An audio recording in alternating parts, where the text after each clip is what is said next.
Welcome back to another Sunday video here, and we're going to discuss how to bulk, then I'm going to give you a little bit of a life update, and then we're going to talk about something pretty cool that I learned in my grad school at the start of this semester here. So, how to bulk? Well, I think that a lot of you are probably pretty familiar with like general bulking recommendations to where, okay, maybe you shoot to gain 1 to 2% of your body weight per month. And I think that is a good general recommendation. And I probably lean a little bit more towards that 1% line. Just because I think that the benefits of staying in a surplus longer are potentially more beneficial than going a little bit more aggressive and then doing more frequent mini cuts and then that sort of thing. And I think that just allows you to have more life flexibility for a longer time throughout the year, which is a big deal to a lot of people. And I especially think for more recreational lifters, being able to be in a surplus and eating enough food for as long as you can throughout the year is probably more beneficial for life reasons than taking a more aggressive approach. So that's one of the biggest reasons why I lean towards that 1% line per month. Now, there's a couple of kind of caveats here.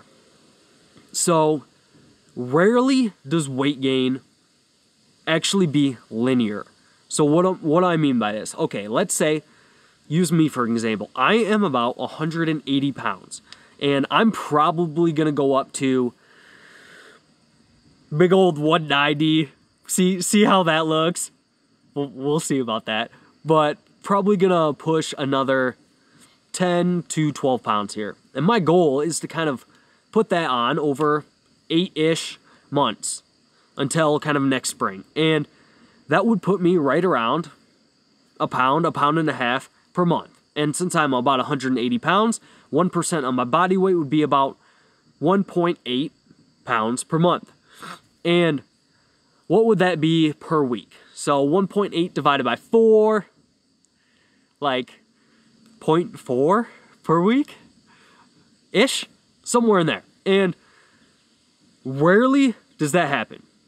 And what more so happens is I'll put myself in a surplus to where I think that should land me in the range of my rate of gain, about 1% per month. So I'll probably start out in a 200 to 300 calorie surplus. And what usually happens is my weights will jump after 2 or 3 weeks. It'll jump up a few pounds, and then it will stick for a couple weeks. And then it'll jump, stick, stick. And this happens with so many of my clients. I think I have like 3 clients. Javier, you know it's you. Javier has been bulking for like 12 months, 12 mesocycles, and he has gained between like 0.3 and 0.6 pounds per week, like every single week. It's ridiculous. Looking at his chart, it's like perfectly linear. But that is the exception. And I was spoiled by having Javier as like one of my first clients because I was like, man, this is nice and linear. This is easy. And then you start getting people more like myself and other clients that lots of fluctuations. And I think that it's really important to, during a gaining phase, man, you got to give it at least 2 or 3 weeks, at least. And I much more so like looking at monthly averages during a gaining phase in comparison to weekly averages. Just because we're shooting for a pretty small increase in weight, and if you do the math and you put someone in a 200 to 300 calorie surplus and their weight jumps up, it would be easy to kind of freak out and try to adjust things down. And then I think that what you might find if you do that is you'll adjust things down, and then your weight will normally fluctuate back down, and then after a month you won't have actually gained anything. All right, which isn't necessarily that bad of a deal if you have a couple months where you don't gain much, just because I still think that eating around maintenance and eating enough food and training hard can still be beneficial for progress. But I think that if you constantly adjust your weight on a weekly basis or adjust your calories on a weekly basis based on what your weight is doing, then I think it's much more likely that you are going to end up looking back after a few months and be like, okay, so I haven't really been in a surplus. All right, so I think that one important consideration there is weight gain is rarely linear, and it's important to look at those monthly averages instead of trying to adjust things on a weekly basis and really trying to pay attention to, okay, let's do the math here, let's trust the process for a few weeks, and then we can adjust and really dial things in, all right? So that's one consideration. Another consideration here is, when do you know when to stop a bulk? Like, is there a certain body fat, or when do you know when to stop it? And that's a tough question, and I think that it absolutely depends. And some things that it depends on is a person's natural kind of settling range to where they feel good, they perform good, and that sort of thing. And I definitely do not recommend stopping a bulk before you even get to the point to where you generally feel good and you don't have a ton of food focus and you're feeling good in the gym and you're progressing well. Because I know I did that in the past a lot. And one of the things that led me to doing that was because it was a common saying, bulk until you can't see your abs.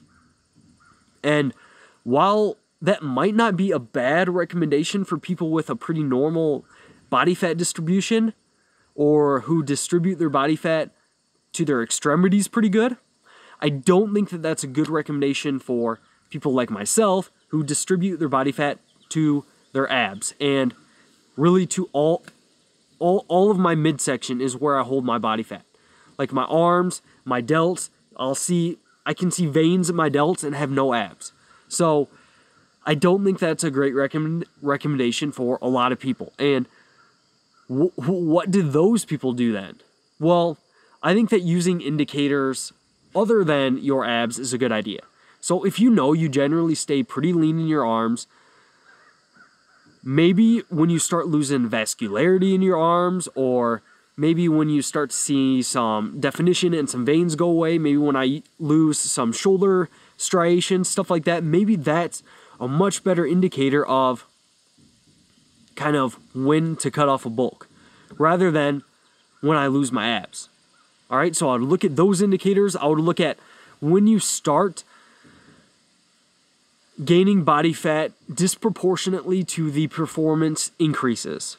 So what I mean by that is, at some point during your gaining phase, you might notice that your performance really isn't increasing as much as it was, but you're still gaining significant amounts of body fats. So I think that some people find a really nice sweet spot to where they gain weight, their performance scales really nicely with their weight. And then at some point, it seems like they're getting far diminishing returns for their performance from that weight gain. And I think at that point, it's probably a good idea, okay, hey, maybe we decide to cut here. Or another idea is, it's probably not the best to get too heavy during a gaining phase, because you might normalize that new body fat a little bit and make it more difficult to stay lean in the future. You might increase your body fat settling range a little bit. So that's challenging too, because what weight might that be? And how do you know when you're at that weight to where, man, I don't want to normalize this and should probably bring things back down? That's also hard to say, and I don't have a good answer for that. And that leads me to the recommendation of, hey, try to find that lower point of where you feel good in the gym, you're performing well, you're not food focused, you have plenty of flexibility with life and that sort of thing. Try to find your lower end of your settling range. All right, great, you found that range. Now, push your body weight up for several months, push it up by 10, 15 pounds, and see how your performance is going, see how your momentum is, see how you're feeling about how you're looking, and that sort of thing.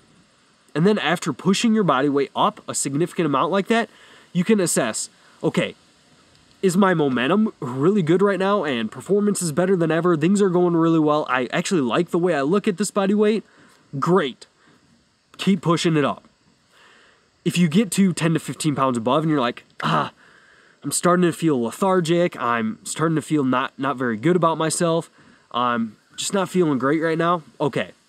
We've put on 15 pounds, we're in a good place now, hopefully we were in a surplus for several months, now we can bring things back down to that lower end, rinse and repeat, and hopefully when you get to that lower end, you'll notice, oh, hey, I have more muscle and that sort of thing.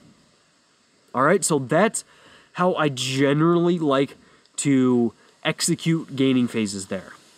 All right, so I like to really find that lower end of your settling range, push body weight up by 10, 15 pounds, about 1% of your body weight per week, and then assess when we're there. If momentum's going good, if everything's going well, okay, we'll push it more. If you're starting to feel really uncomfortable and you're just not sure how you're feeling, okay, well, maybe we do a maintenance phase, maybe we slow things down, we see if we can harden our lookup, which that's a whole nother video there. See how things look after another month, maybe we hold on for another month, see how things go, or else we can also do a little bit of a cut, and hey, in 6 to 8 weeks, we can be right back down to pretty close to our starting body weight, at least our starting body fat. So that is kind of how I like to go through gaining phases for your macros and stuff. I think that keeping protein around 1 gram per pound is good. Fats, I probably wouldn't take them much below 0.3, 0.4 grams per pound, and the rest from carbs is probably how I would go. I think that playing with higher protein intakes is cool. I think that if you're eating a lot of carbs, you might want to actually increase your protein intake a little bit because you might be getting a lot of protein from carb sources, although carbs are protein sparing. So if you're eating a lot of carbs, you probably don't need as much protein anyways. So it probably doesn't matter a whole lot. So I think around that gram per pound, you're fine. So that's what I do with macros. Gaining, I like that 1% mark, and I would start around that lower end, work up, rinse, repeat. All right, so that is how I'd approach a gaining phase. And now, time for something kind of cool that I learned this week. And this was from a new professor at my school. He walks in and, you know, he's from Ireland, and he just comes in with his really awesome accent, and he's all excited. He's telling us about himself, and he just kind of went off on a tangent, and he goes something about, like, ready for this Irish accent? The human body. What the hell was that? That was not Irish. That was nothing of an accent. I'm going to embarrass myself. We also talked about embarrassment and how you have to have, that's not something that is initially born in humans. But anyways, so here's what he was saying. He's like, do you know how many liters of water?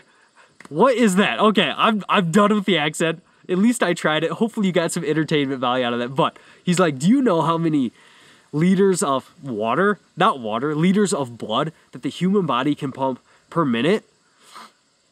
We're like, no, we should know this, but we don't really know this. And he's like, well, an untrained person might be around like 6. And I could be messing up the numbers here, but you'll get the idea. But a trained person can do around 40 liters per minute.